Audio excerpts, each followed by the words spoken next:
Kadosh, Kadosh, Kadosh, Adonai Sabaoth. Kadosh, Kadosh. La prima scelta è stata quella di lavorare sul D-Book, su questo testo teatrale ebraico. È un racconto sulla predestinazione.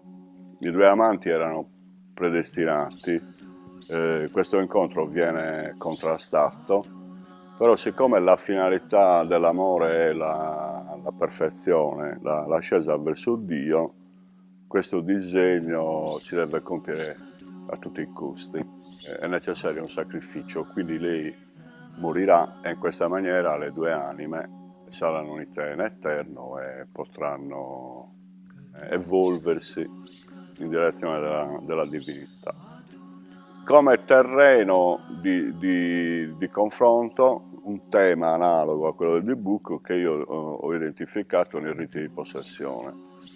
Praticamente in Sardegna abbiamo trovato un rito di possessione legato ai rituali dell'Arza, della puntura di questo ragno, che viene considerata nella credenza popolare un'anima che vaga e che cerca un corpo dove insediarsi.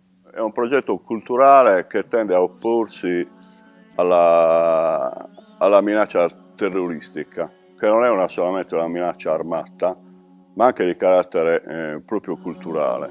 Non sai con chi hai a che fare.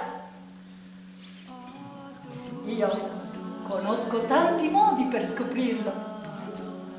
Adesso ti metto il vestito del tuo paese. Culture che si vogliono presentare come diverse, come sconosciute, in realtà se vengono esplorate possono avere tantissimi punti di contatto, al di là delle differenze culturali e di razza hanno un'unica origine. Kadosh, Kadosh, Adonai